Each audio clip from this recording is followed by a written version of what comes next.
where the headlines are soft and the stories are slower, and the goal is simple: help you relax, unwind, and maybe even drift off. Let's catch up, quietly.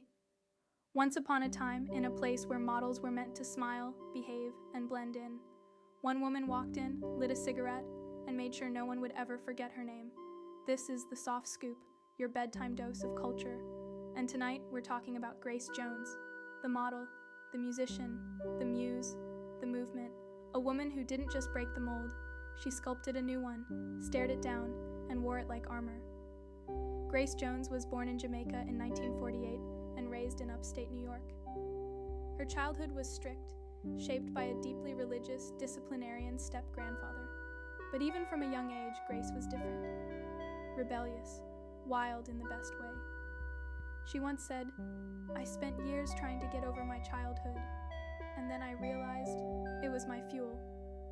In the 1970s, she began modeling in New York and Paris, and quickly became a sensation, but not for the usual reasons. Grace was tall, androgynous, with sharp cheekbones and an unapologetic presence. Designers didn't know what to do with her, so she told them. She embraced masculinity when everyone else pushed femininity. She shaved her head. She wore suits with shoulder pads that could cut you. She painted her face like a mask, and she didn't just walk down runways, she stalked them. She wasn't trying to fit in with the fashion world, she was trying to bend it around her. By the late 70s, she moved into music. But again, this wasn't about fitting in. Grace Jones wasn't looking to be a pop girl, she was making art. Her early albums fused disco, reggae, punk, and electronic. And her voice, it wasn't sweet, it was deep, controlled, wild when she wanted it to be. She'd growl, whisper, scream, whatever the moment called for. Her 1981 album, Nightclubbing, became a cult classic. It was moody, stylish, untouchable. The cover? Just her face. Androgynous, airbrushed like sculpture, cool to the touch. It's now considered one of the greatest album covers of all time. And that's the thing about Grace Jones. She wasn't just performing, she was the performance. And in doing so, she redefined what it meant to be a woman in the public eye. She challenged beauty standards. She challenged race expectations. She challenged gender roles. And she did it all without asking for permission or offering apologies. She once said, "I never do anything according to what anybody else wants. That's not me." That quote is more than a mood. It's a mission statement. Grace was part of the Studio 54 scene in New York. She was a regular, a legend, and sometimes the main event. People say when she walked into a room, the energy shifted. Not because she demanded attention, but because she was pure presence. In a world of image making, she was the image. And yet, she didn't just exist for the male gaze. She turned the gaze around, reversed it, subverted it, mocked it. In the 1980s, she expanded her career again, acting in major films like Conan the Destroyer and the James Bond film A View to a Kill. Her Bond girl persona wasn't the usual damsel. She was dangerous. She didn't flirt. She threatened. She wasn't a prop. She was power. But there's also the Grace Jones who wrote poetry in notebooks, who struggled with loneliness, and who questioned her place in industries that didn't always embrace her. She's not an idea. She's a person. With layers, contradictions, softness underneath the spike. In her memoir, "I'll Never Write My Memoirs," she wrote, "I'm not a diva, I'm a Jones." And maybe that's the best way to put it. She's never chased mainstream validation. She didn't try to be palatable. She gave the world something sharper, something cooler, something raw. In many ways, Grace Jones was ahead of her time.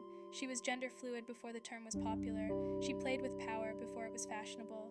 She refused whiteness as the default.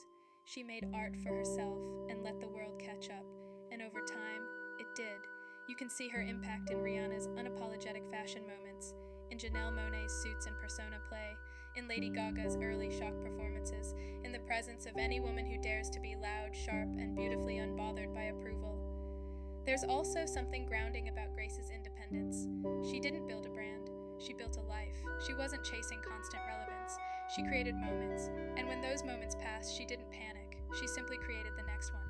Her legacy isn't just in albums or film roles or runway photos, it's in the feeling of watching someone fully in control, someone who doesn't shrink to fit, someone who owns space, even when it was never made for her. Because Grace Jones didn't just leave a mark on one era, she lived through, reshaped, and transcended several. From the disco highs of the 70s to the synth-drenched art of the 80s, and into the bold minimalism of the 90s and beyond, she's remained defiantly herself. No reinvention necessary, just ongoing evolution. Her influence didn't fade with trends, it pulsed underneath them. She was never confined to one industry either. She modeled, acted, performed, and disrupted. Not for variety, but because her talent simply didn't belong in one category. She once said, "I'm not a singer, I'm not a model, I'm an interpreter." And it's true, she never just wore clothes or sang songs. She interpreted them, bent them, made them say something else. Her personal life, too, reflected this independence. She didn't follow the standard script. She was a mother, a lover, a global citizen. She was fiercely private, but never silent.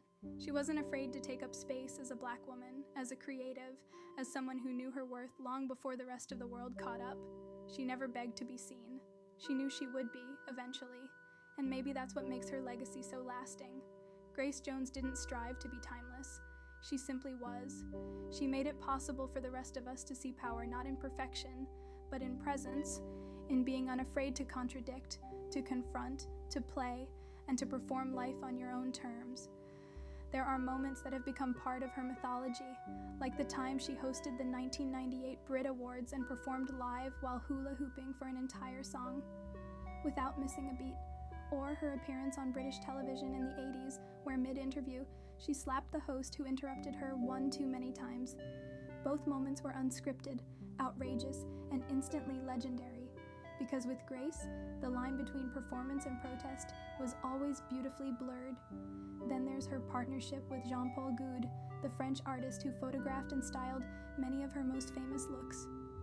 Together, they created some of the most striking images of the 20th century, part sculpture, part fantasy, part provocation. The work was controversial, sometimes problematic, always bold. And Grace, she was in on it. She wasn't the muse, she was the co-creator. Even now, Grace lives without explanation. She performs rarely, but when she does, it's unforgettable. At festivals, topless in body paint, balancing on stilettos, she holds a mic like a scepter and the stage like a throne. The crowd never looks away. They don't want to blink, because in that moment, you're not watching nostalgia. You're watching someone fully alive, still rewriting what it means to be iconic. Her life, loud, elegant, unpredictable, is a reminder that you don't have to soften your edges to be loved, that boldness doesn't age, and that sometimes the most radical thing a person can do is simply refuse to shrink. So if you ever feel too loud, too bold, too much, just remember Grace. She was all those things and never once asked the world to make room. She made it herself, and it stayed open for the rest of us. That's it for tonight's episode of The Soft Scoop.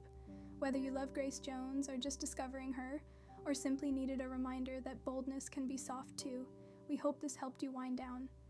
Rated 2 yawns out of 5, because let's be honest, Grace Jones is not sleepy energy. Sleep well, the world can wait.